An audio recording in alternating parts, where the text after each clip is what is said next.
What's up guys, RB here, and today I'm going to be talking about Roblox driving games. In this video, I'm going to be giving my opinion on really why, to me at least, Roblox driving games aren't what they used to be, and I'm curious to see if you guys agree. Keep in mind, this is not by any means saying they used to be incredible and now they suck. Obviously, there's been a lot of great things that have come with time, like graphic quality and stuff like that. Just there's certain things that are definitely worse about current driving games. With that being said, let's get right into the video. The first reason is nothing is original these days. Now, I get that variety is hard when we're talking about driving games. I mean, the main point is and always will be driving in Roblox driving games. That being said, it feels like all the games are headed in the same direction, and a lot of them are nearly identical. Take Drive World, Vehicle Legends, and Driving Empire. You make money for the most part in the same way in the three of them. Drive World, you might drive your truck around a bit for some money, but whatever, very similar still. The chassis, while not identical in the three of them, once more, very similar. The maps, once more, very similar. And then, to cap it all off, they all have pretty much the same vehicles, just slightly different fake Lamborghini models. Now, go look at Greenville and Southwest Florida, and all the other Roblox driving roleplay games out there. Once more, very similar, same concept, always the same economy cars, slightly different map. That's really it. Not necessarily slightly different, but just a different map. Or then you can go look at ERLC and the dozens of other EMS police roleplay games. You get the point. They're all super similar in their specific subgenre of driving games. They all also get very similar updates. If some new popular supercar, sports car, whatever, any popular car comes out, you can guarantee they're all going to add it as long as they can and they don't get copyright struck for it. On top of them adding the same brand new cars, it also somehow seems like they always add the same old cars. I don't entirely even understand it, but it's sort of as if they all just choose what old cars to add and then they add it, and then they absolutely avoid any other old cars, because there are so many awesome old vehicles that are still relatively popular that no car games on Roblox ever add, and I don't entirely understand it. Like I said, I get variety in driving games is hard, but they all just feel so similar these days. It feels to me like Driving Empire figured out how to become popular, and all the new driving games are trying to copy it. Like I said earlier, back in 2018, Ultimate Driving and Vehicle Simulator were the only two games. Driving Empire comes along and is sort of like a happy medium between the two of being more realistic, but still arcadey and fun. And now it seems like everybody's just trying to copy it. There's nobody who tries to make any different types of driving games or try and improve on them, because it's like they all just copy the same game. Maybe that's just my thoughts, and this is where it gets more opinionated, but in my opinion, they all just feel so similar. You might as well just play one, because there's no point playing others. Reason 2, driving games are far more pay to win these days. If you go back to 2018, which is when I first really got into Roblox driving games, you really had UD, Ultimate Driving, and VS, Vehicle Simulator, to pick from that were of course popular. There's always some underground games, right? UD, for example, had a fair amount of game passes, but they were all cheap and could be obtained for probably under 5 USD, somewhere around there. And those weren't even really pay-to-win passes. That was just for basic jobs. You could buy money, of course, in UD, and then you could buy Premium Boost, which gave you slightly better boosts than the one offered for in-game currency.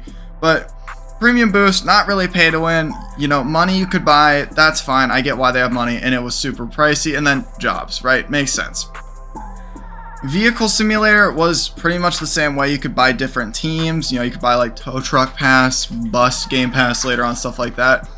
You could also buy money in Vehicle Simulator, and then there was one pass called Insanity, which I'm sure most of you are familiar with, which you could buy and then give your car like tons of horsepower to where it was pretty much undrivable, making it not really overpowered. Plus, you could not use that pass in races anyways, so there was no real advantage to be gained in those games with those passes.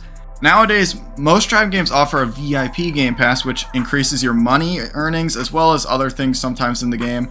And on top of the pay-to-win passes, in general, game passes are now just more expensive, or the game has a ton of them, or there's car packs, stuff like that. So here's an example of pay-to-win things that can be purchased in most popular Roblox driving games. I'm not listing all of them, but here's some of the big ones that at least I play and stuff. Driving Empire sells a VIP game pass for 500 Robux, which gives you more money. They sell car wheel spins for 600 Robux each, multiple car packs, and they sell money. All these pay to win things, right? Drive World offers a VIP game pass for 400 Robux for more money. Once more, they also sell car packs, they sell money, and they sell weekly challenge passes. Basically every week or so they have like challenges where you can get free cars and some other rewards, and you can buy those for 300 Robux. Fine. Ultimate Driving offers a VIP subscription. 6 months of it is 1.7k Robux. 1 month is 800 Robux, which increases earnings. You can also buy money, premium boost, and car packs, of course. Southwest Florida offers 2 different passes, each 400 Robux to increase earnings, and a double promotion game pass for 300 Robux to allow you to level up quicker at your jobs. Vehicle Legends sells a VIP game pass for 350 Robux. Different vehicle skins for Robux to increase your earnings and money. Now keep in mind, the games sell more passes than these. These are just the pay-to-win ones. Most games also sell stuff like mobile customization, radio passes, stuff like that.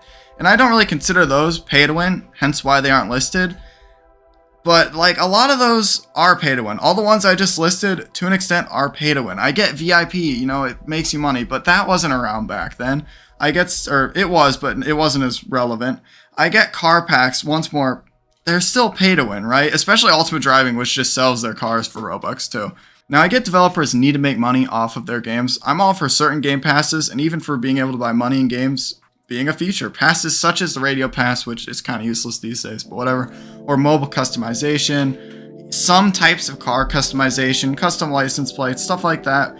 That's a good way, in my opinion, for developers to make money without making the game pay to win.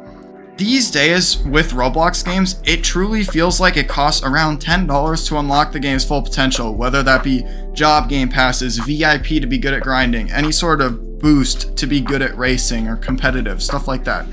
And I feel like at that point, you're getting close to 10 USD per game to get all the passes you want and all the customization you want and stuff like that to make the game actually enjoyable. And that's pretty close to like some Steam games almost. For example, Assetto Corsa can be found on sale all the time for like $8. And I get most people's computers and mobile kits can't really use that. That's just a small example. But keep in mind that as well as with the $10 you'll spend on one game, odds are you're probably going to spend that on multiple games. For example, Greenville, Southwest Florida, Driving Empire. All 3 of those games I've spent probably over $10 on just their game passes. That's $30 for 3 Roblox games. And I've spent more money on other driving games, but that's just a quick example. $30 on some driving games. People often think Roblox games are just free. And with driving games, it just doesn't seem to be the case anymore. Like, you can play it for free. It's just not going to be as good an experience. Reason number 3. Games rarely get anywhere, which in turn equals no competition, so therefore no innovation. Let's face it, small car games rarely gain popularity these days. Games like Accelerate X, Takeover, Accelerate V4, Drive Shaft, 8-driver car racing, Dangerous Speeds, the new Drive Blocks, Motor Madness, and Auto Club, to name a few of the hundreds, possibly thousands of small car games with a lot of potential that have never made it anywhere. This is a fairly large problem. Developers spend time working on their driving games for it to gain little to no popularity. Maybe the game will become popular for a weekend and then it'll just fade away right after that anyways. Those developers then give up on the game or continue to work on it and still don't see any success. This means the top driving games really don't have any new competition ever. And the problem with this is it means the top games really don't have a reason to do anything super unique, incredible, amazing. You know, all they have to do is add a few cars every now and again, plus some small feature. And that's really about it. And that's all you see the top games doing in their updates for the most part. If the top games had actual competition, I think there's a fair chance the games would create better updates to try and draw players to their game instead of just a few cars every now and again.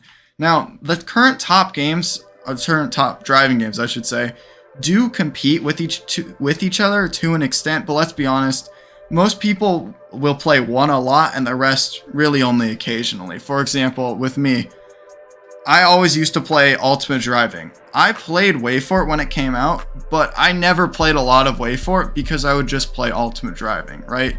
And then Vehicle Simulator, I didn't play that tons because I got into Ultimate Driving, so like why would I go play Vehicle Simulator?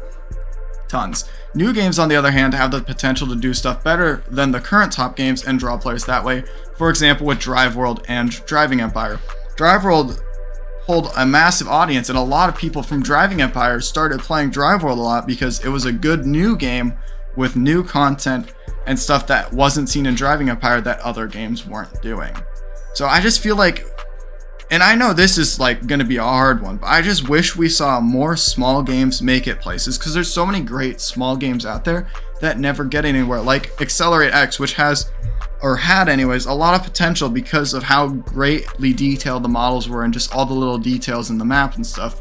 But the game never gets anywhere, so the developers cannot justify working on it instead of getting, you know, a normal job. Or stuff like Dangerous Speeds, you know, it's run by just a small developer, YouTuber guy, just trying to get his game out there, and it doesn't work because you're competing with so many, or not so many, but a few big games. And with driving games, you know, you're going to grind one out and you're not going to go want to play the other unless it's new and really good. So it's just a really hard place for small games to grow, which in turn causes the popular games to get stagnant and just not really care as much. So the conclusion to this video, what can be done about all of these? I'm not even sure. To me, it just seems like Roblox has gone so far away from games being seen as small, fun projects, which is very good. It's great that developers can make money off the games. I definitely think I kind of caught the tail end of that when I got into Roblox, of like, games were just small projects that people did for fun, and developers actually cared about their communities. Because these days, you know, you have big corporations running driving games, you know what I mean, who just care about money, right? It's the era of when communities were like actually good, developers actually cared. It's all kind of just gone. Everything's more pay to win, it's more expensive. And there are definitely some pros. Like I said, games look better, better sounds, they run better, they might have better chassis, stuff like that. But in my opinion, there was just something about the older driving games that were just better. And I know people are going to say that's just down to nostalgia, and that's definitely a very large possibility. And that's for you to decide and make up your own opinion on. Anyways, thank you all for watching this video, and I will see you all in the next one. Venom out.